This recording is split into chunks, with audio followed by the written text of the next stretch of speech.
So far, we have built the intuition about hyperplane.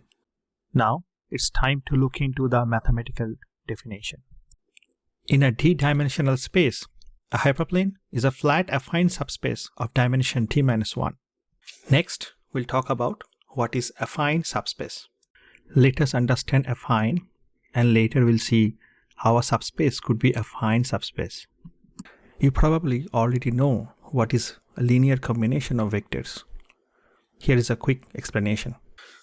So the linear combination of vectors v1 to vk is a combination of the form beta 1 v1 plus ... plus beta k vk, where beta 1 to beta k is the real number. The affine combination of vectors is exactly same as linear combination, except it imposes one more condition. The linear combination becomes affine combination when the coefficients sums to 1. Let us take an example. In 2 dimension, we can define affine combination as beta v1 plus 1 minus beta v2. Let us plot this in a diagram. So when beta is 0, we get the vector v2, and when beta is 1, we get the vector v1.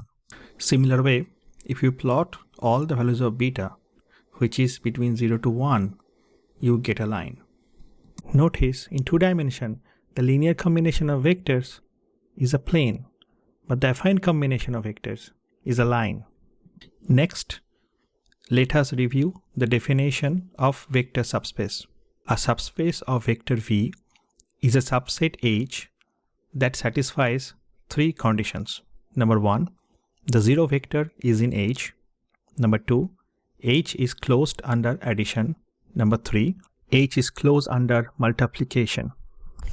An affine subspace is very similar to vector subspace, except it doesn't have to satisfy the first condition.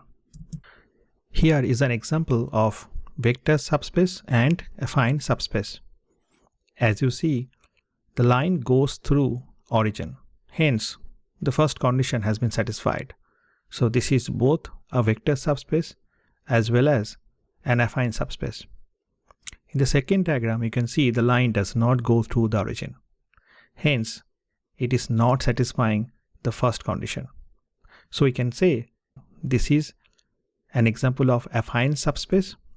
However, this is not a vector subspace.